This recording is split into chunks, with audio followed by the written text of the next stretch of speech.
Welcome back. It's time now for a ray of hope.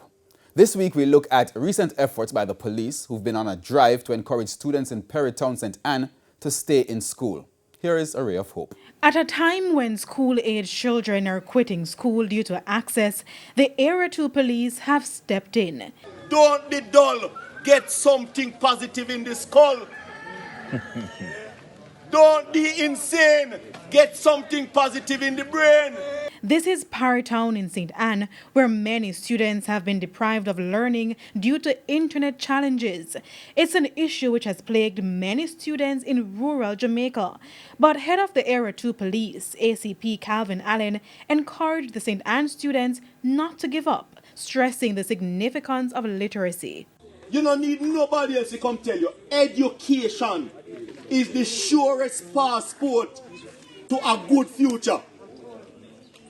Even if you're going to do little construction and the man say, all right, I need X amount of yard of sand and how much cement, in order for that mixture to be right, you still have to know something. He encouraged the youngsters to remain focused so that they can become positive contributors to their community and the country at large. Despite all of that, education. Today you can read and write, you can get a good job, and you can become a positive influence for your community and for your family. He also had this message for parents.